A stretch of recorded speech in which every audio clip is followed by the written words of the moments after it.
gente estava ali, né, meditando um pouco, e a gente estava lembrando de uma coisa. Do que a gente estava lembrando? É que por mais simples que esse vídeo seja, a gente sabe que não são somente os nossos irmãos, irmãs e amigos e amigas da chamada confissão evangélica que às vezes têm acesso a esse vídeo. Às vezes também existem os nossos amigos e amigas da chamada confissão católica que estão assistindo um vídeo como esse. Então, qual é o nosso medo? Vou usar a expressão medo. Qual é? É de repente, a gente não usar as palavras corretas e acabar ofendendo alguém. E a nossa intenção não é essa, né? A nossa intenção não é de ofender a crença de ninguém, né? Nós cremos que todos nós somos crentes no mesmo Jesus Cristo, na obra da cruz do Calvário, do Cordeiro de Deus que tira o pecado do mundo, né? Então, qual é o nosso cuidado? É de transmitir uma reflexão sem ofender, né? Sem produzir aquela sensação assim meio pesada de tipo, olha eles aí, só eles que querem estar certo. Não é assim, a nossa intenção não é essa. E a segunda coisa qual é? A segunda pontuação, antes da gente entrar aqui no texto bíblico, é a seguinte, nós entendemos o quê? Que existem dois tipos de tradição, tanto no meio católico, como no meio evangélico, como no meio dos presbiterianos, batista, né, adventista, testemunho de Jeová, até mesmo nos mormons, né? A gente sabe que existem dois tipos de tradição. Existe uma tradição que é inventada por nós, que é uma coisa que a gente vai criando em determinado momento da história e aquilo vai passando de geração para geração, aquelas tradições, aquelas crenças, aqueles ensinamentos, que eles vão surgindo com o passar do tempo e isso vai sendo transmitido de pai para filho, de mãe para filha, vai passando no decorrer do tempo. Isso são as tradições que são criadas por nós. E existe outra tradição, qual é? É a chamada tradição bíblica. É aquela tradição que vem lá do começo do cristianismo. Aquela tradição que ela é embasada naquilo que Jesus falou. E que os primeiros apóstolos que andaram com o mestre, eles receberam do Cristo, né? Então vão existir o quê? No meio do cristianismo, assim em geral, e eu estou falando de todo mundo, católico, evangélico, vai haver dois tipos de tradição. É aquela tradição que é criada por nós com o passar do tempo e isso vai sendo transmitido. Uma coisa que a gente cria, né? E também a tradição bíblica. O que é a tradição bíblica? É aquela que parte mesmo lá do começo, que não é uma coisa inventada por nós, mas foi uma coisa que foi deixada pelo Senhor Jesus Cristo e pelos primeiros apóstolos lá no começo da igreja. Aí, se você nos perguntasse nesta manhã, né? Irmão Messias, me diz uma coisa, dessas duas tradições, qual é a mais coerente da gente crer? Qual é a mais coerente da gente seguir? Eu vou ser bem sincero, independente de você ser católico ou evangélico.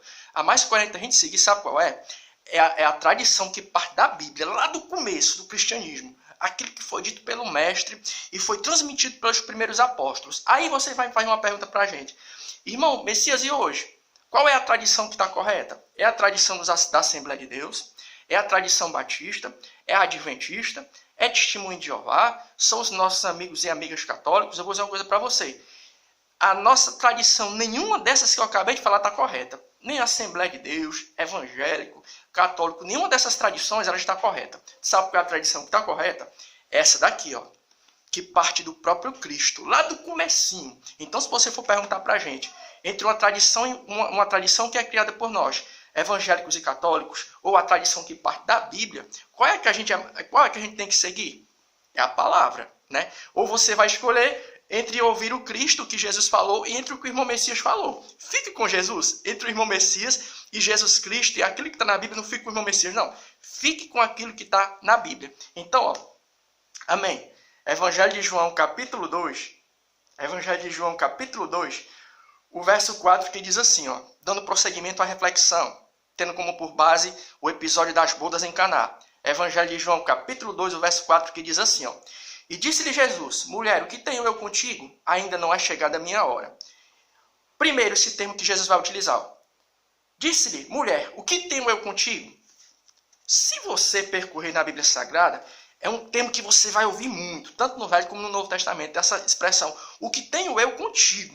Né? Então a gente estava olhando aqui, Marcos capítulo 5, verso 7.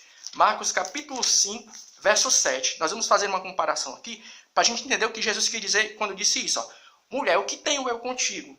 Marcos capítulo 5, o verso 7. Vai dizer o seguinte, ó. E clamando com grande voz, disse, que tenho eu contigo, Jesus, Filho do Deus Altíssimo. Olha, a mesma expressão, ó. Marcos capítulo 5, verso 7. E clamando com grande voz, disse, o que tenho eu contigo? O que vai estar presente aqui no capítulo 5, verso 7 do Evangelho de Marcos?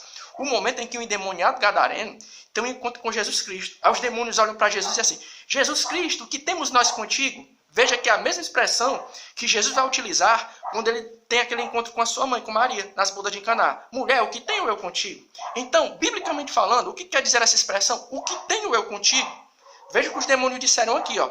Jesus Cristo, falando devagar, o que tenho eu contigo?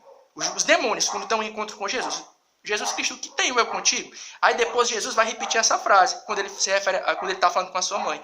Mulher, o que tenho eu contigo? Então, biblicamente, o que quer dizer isso? Essa expressão, o que tenho eu contigo? Sabe o que quer dizer? É como se a pessoa estivesse dizendo assim, ó, o que temos nós em comum?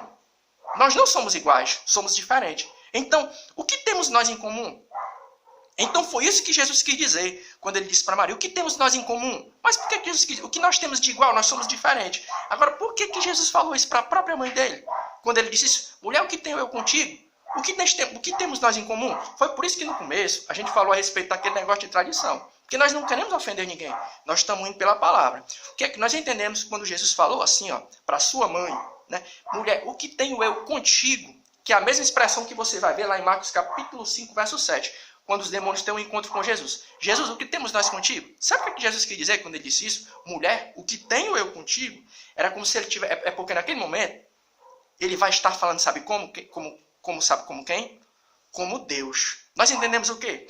Que Jesus Cristo era o verbo encarnado. E dos 4 evangelhos, o que mais vai dar ênfase a essa questão de que Jesus ele não era apenas um líder comum, um homem comum, sabe qual é? É o evangelho de João. Porque logo no começo do evangelho de João, logo no capítulo 1, primeiro verso, você que é pastor, você que é padre, você que é católico, evangélico, o que você vai estar vendo? Você vai estar vendo uma coisa que é muito legal, ok?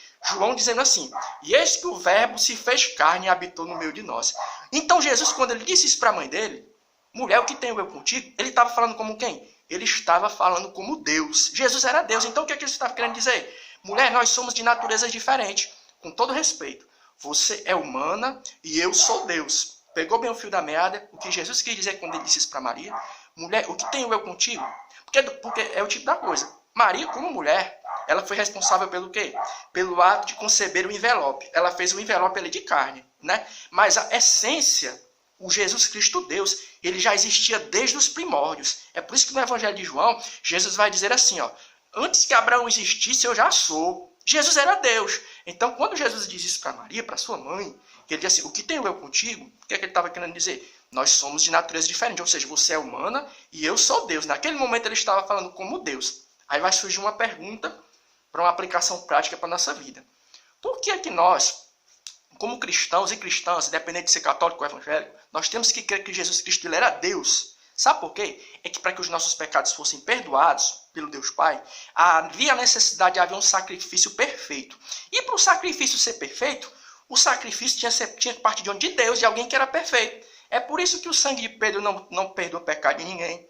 O de Tomé não perdoa o pecado de ninguém. Nem o do próprio evangelista João, nem de João Batista. A Bíblia diz que o único sangue que nos purifica de todo pecado, qual é? O sacrifício perfeito. É o sangue de Jesus Cristo. Por quê? Porque Jesus, ele era Deus. E ele deixou isso bem claro quando ele disse isso. Né? Mulher, o que tenho eu contigo? Nós somos de natureza diferente. Você é humana e eu sou Deus. Pegou bem o pensamento? Então que Deus em Cristo ele possa abençoar a nossa manhã, trazendo essa reflexão com todo cuidado, né? Para a gente não estar ofendendo a fé de ninguém. Mas é como a gente falou, se é de nós seguirmos uma tradição que foi criada pelos evangélicos, ou então pelos católicos, com todo respeito, nenhum dos dois está certo. Sabe quem é que está certo? É a Bíblia Sagrada. É o Senhor Jesus Cristo, o Cordeiro de Deus que tira o pecado do mundo. Tchau e bom dia.